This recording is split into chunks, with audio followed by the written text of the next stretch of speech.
Today we're going to disembowel L Ron Hubbard's quote about the aims of Scientology.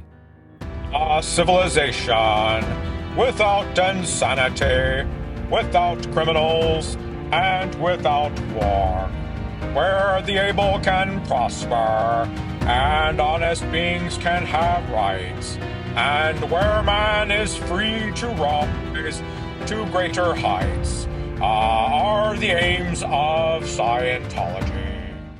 In L Ron Hubbard's utopian vision, Scientology claims to create a civilization without insanity, without criminals, and without war, where the able can prosper and honest beings can have rights, and where man is free to rise to greater heights. But the reality of Scientology's practices reveals a chilling departure from this vision. What Hubbard promised is a mirage, masking an organization driven not by a mission to uplift humanity, but by a relentless pursuit of control, profit, and secrecy. When L Ron Hubbard declared that Scientology's goal was to create a civilization without insanity, it might have sounded like a noble pursuit. But, peeling back the layers of Scientology's actual practices and stances reveals a chilling contradiction. While Scientology claims to aim for a world free from mental illness, it actively opposes mainstream psychiatric practices and mental health care. CCHR Florida has several thousand members. We're going to activate these guys. Hundreds of CCHR members gathered together and marched to a psychiatric conference and demonstrated. We were protesting the drugging of children. We were protesting the abuses in the mental health law. And I made it known to these lawmakers that this is what we did. Leaving those within its grasp vulnerable and untreated.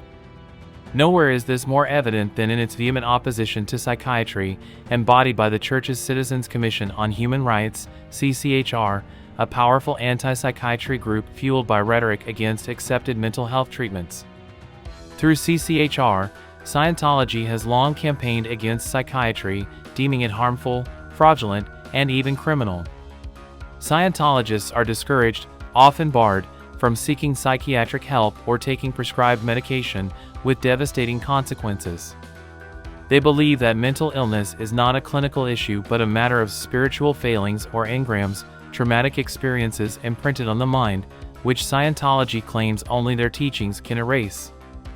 This stance has directly contributed to multiple tragedies, where members in need of mental health care were deprived of it and met with dire consequences.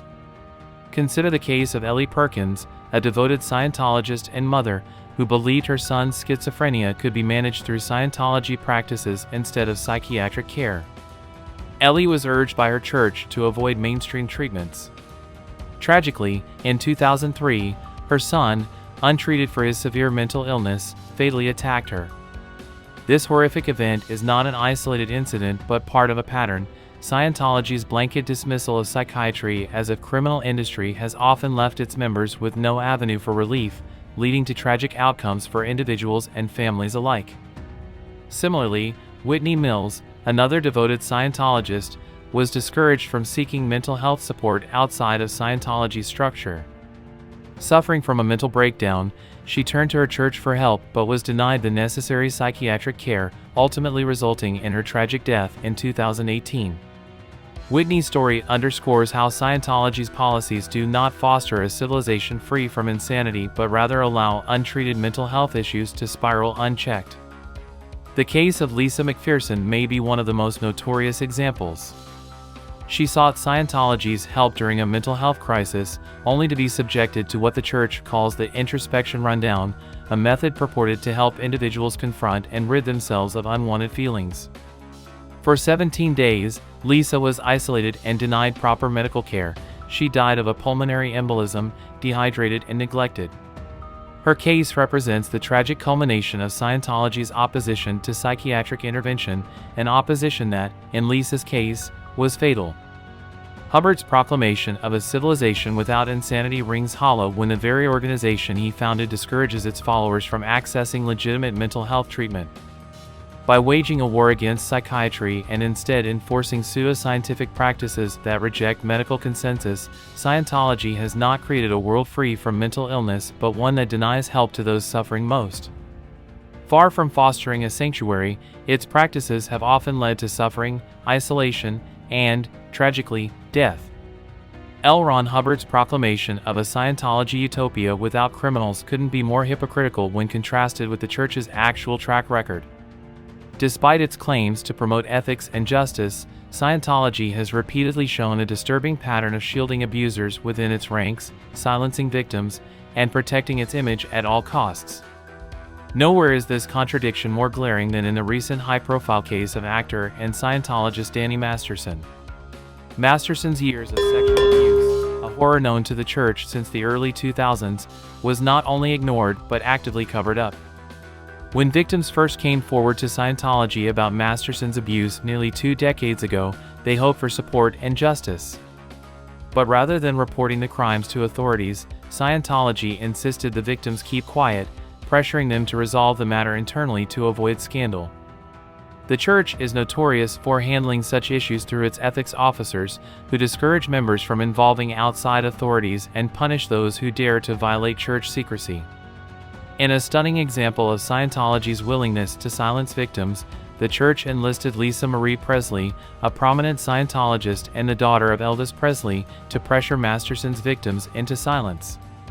Presley later expressed deep regret over her role in pressuring these women and went public with her remorse just before her death.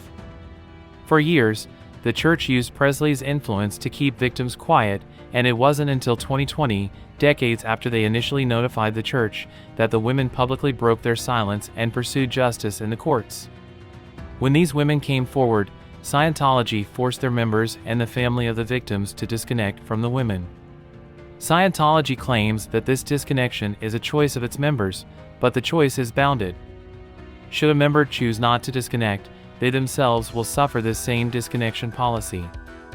The Church's pattern of protecting abusers isn't new or limited to high-profile members.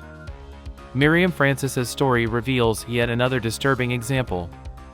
As a child, Miriam was subjected to abuse by her own father, a devoted Scientologist. When church officials learned of the abuse, they again chose to protect the abuser rather than the victim. Instead of notifying law enforcement, Scientology used its funds to fly both Miriam and her father out of the country, thus shielding him from U.S. prosecution and abandoning Miriam without the support or justice she deserved. This case exposes Scientology's appalling priorities, protecting abusers while victimizing those who dare to speak out. In each of these cases, Scientology has demonstrated its willingness to protect its own, even at the expense of justice. Victims who speak out are branded as suppressive persons and often subjected to harassment, isolation, and expulsion from the Church. Internal Scientology documents reveal that anyone who goes to law enforcement, even in cases of criminal behavior, is treated as a threat to the Church, punished, and ostracized.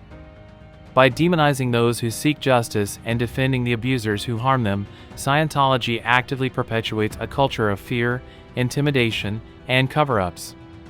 Hubbard's vision of a world without criminals is nothing more than a hollow promise. Scientology does not merely fail to uphold this ideal, it actively undermines it by shielding abusers, discouraging victims, and silencing anyone who challenges the Church's image. This isn't a civilization without criminals, but rather an organization built on lies and hypocrisy, one that protects criminals within its own walls while abandoning their victims to suffer in silence. Among Scientology's many lofty promises is its supposed mission to bring about a world without war. L Ron Hubbard once claimed that Scientology's core purpose was to eradicate the causes of war, to bring peace to humanity. However, since its founding in 1953, Scientology has not only failed to make any meaningful strides toward ending conflict, but has also proven entirely ineffectual in even attempting to contribute to peace efforts. If Scientology truly sought to fulfill its claim of eradicating war, there would be some record of its involvement in global peace initiatives or mediating conflicts. Yet, Scientology's legacy tells a different story. In over 70 years of existence, the organization has largely confined itself to self-promotion, focusing on increasing its own influence rather than making any tangible efforts to end real-world violence or unrest. Consider the conflicts that continue to rage across the globe today. The Israel-Palestine conflict, a decades-long struggle, with no sign of Scientology playing any role in attempting to mediate or offer solutions to one of the most protracted conflicts in modern history. The war in Ukraine. Since 2014, tensions and violence have escalated between Ukraine and Russia, culminating in a full-scale war in 2022. Scientology's presence? Non-existent. While international aid organizations, diplomats, and even religious groups from various faiths have worked to address the humanitarian crisis, Scientology has remained silent. The Syrian civil war, ongoing since 2011, with millions displaced and thousands killed, this brutal conflict is yet another glaring example of a war that Scientology has ignored, despite its supposed commitment to a peaceful civilization. Conflicts in Yemen, Sudan, and Myanmar. These humanitarian crises have plagued millions, with global outcry and involvement from peacekeeping and relief organizations. Yet Scientology remains absent from any meaningful intervention. Hubbard's declaration of creating a civilization without war has proven to be nothing more than wishful rhetoric, a claim that is useful for public relations but has no basis in reality.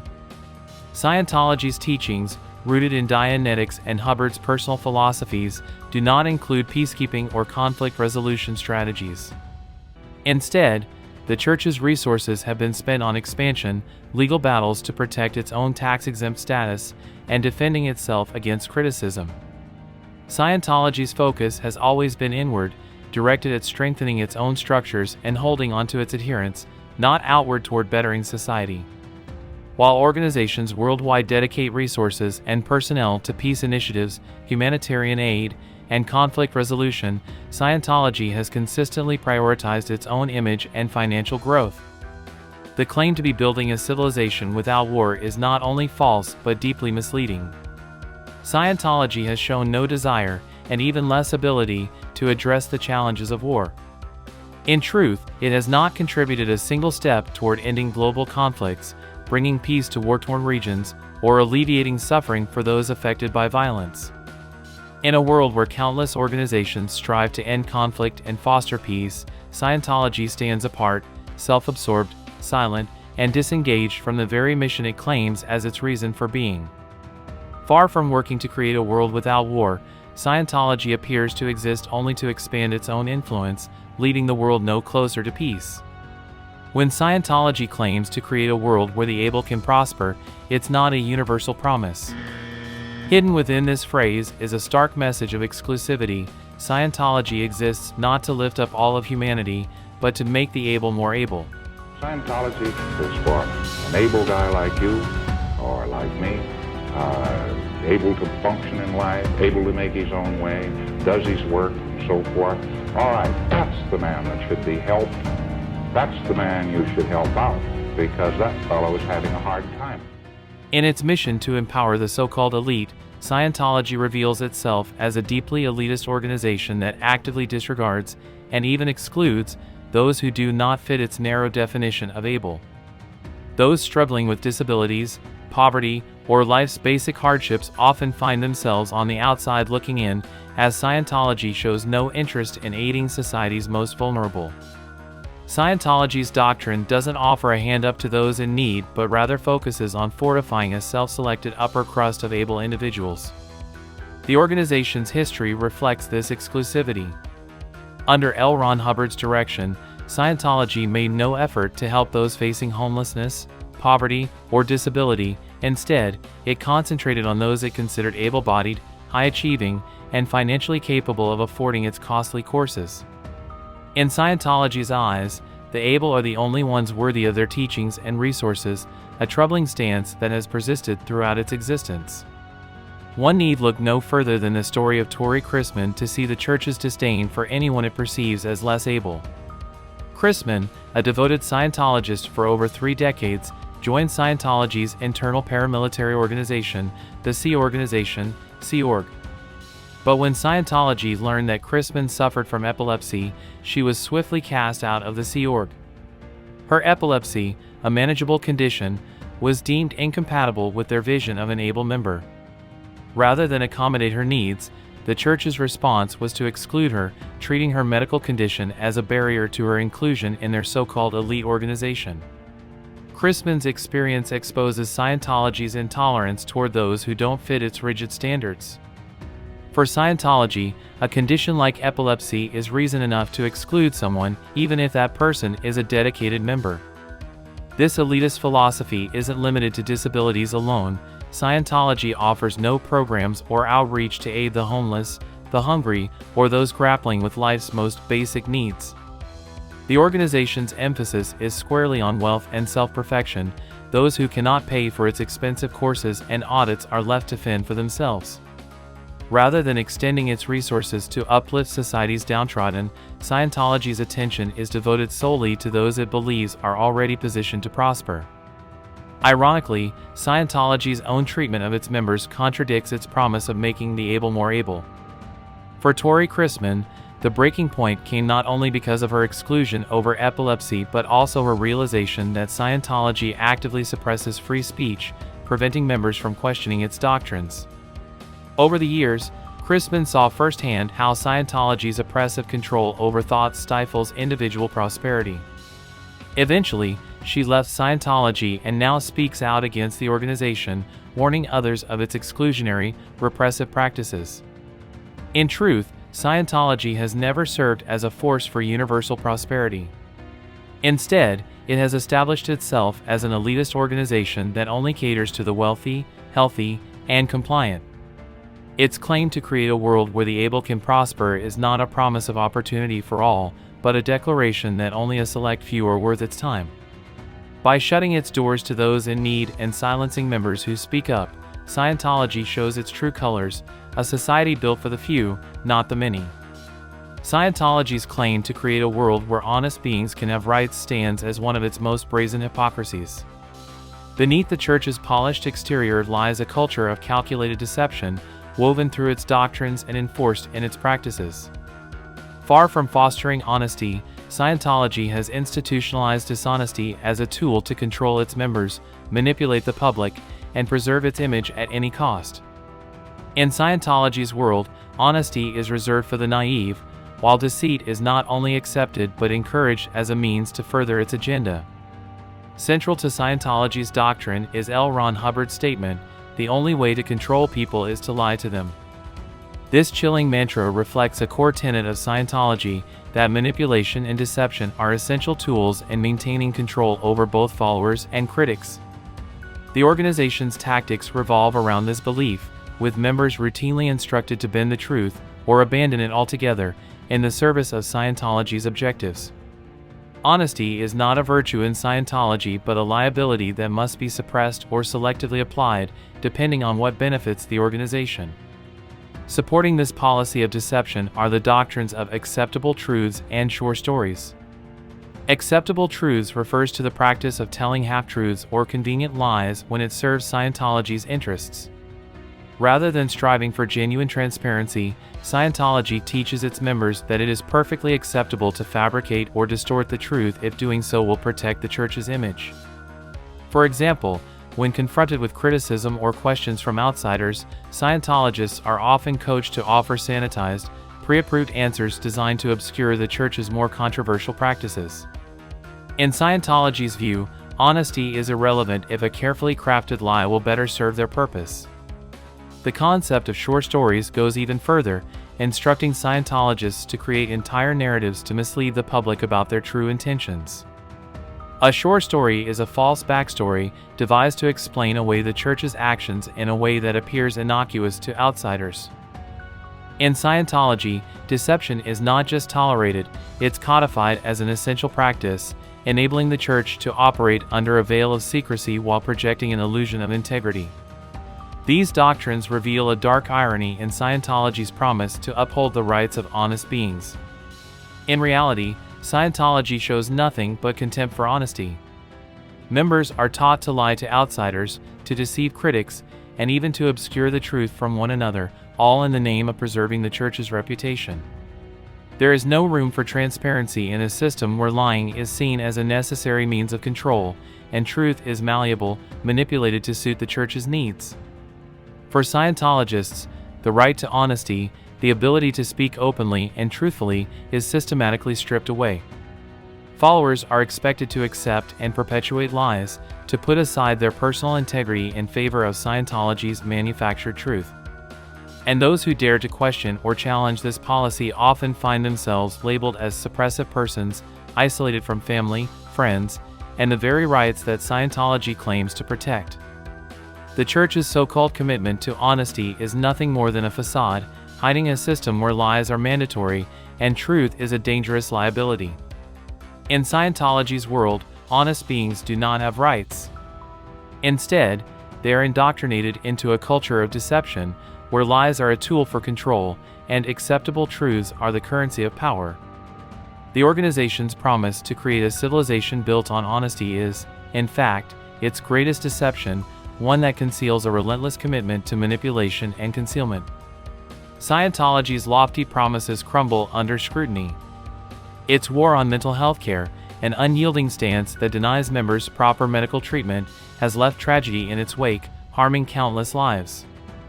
The Church's claim to rid society of criminals is contradicted by its history of protecting abusers within its ranks, even when victims, often members themselves, sought justice. And despite its supposed mission to bring peace to humanity, Scientology has never lifted a finger toward ending global conflict, instead focusing its resources on expanding its influence and shielding its secrets. Its promise to create a world where the able can prosper is, at its core, a statement of elitism, excluding those who don't meet its rigid, self-serving definition of ability. Those with disabilities, those facing hardship, those unable to pay the Church's hefty fees, they are not included in Scientology's world. And the supposed rights of honest beings? A cruel irony in a culture that has institutionalized deception, urging members to manipulate outsiders and bury truths to protect Scientology's image. In reality, Scientology's ideal civilization is one where conformity is enforced, dissent is punished, and the Church's authority remains unquestioned. It is a civilization where control and secrecy triumph over compassion and integrity. The values it purports to champion, sanity, honesty, justice, and freedom, are undermined at every turn by its own policies and actions. Rather than freeing humanity to rise to greater heights, Scientology has proven itself to be an organization mired in hypocrisy, where true freedom, compassion, and honesty are sacrificed for the preservation of a self-serving doctrine. Scientology's vision may sound noble on paper, but in practice, it is an empty promise, a hollow edifice built on the very contradictions it claims to oppose. For anyone seeking a society founded on true principles of empathy, justice, and truth, Scientology offers nothing but an illusion, a sham, and a grave reminder that words alone do not make a civilization. Follow us on YouTube at Windy City Thetan Watch. We do live protests, studio panels, and curated videos.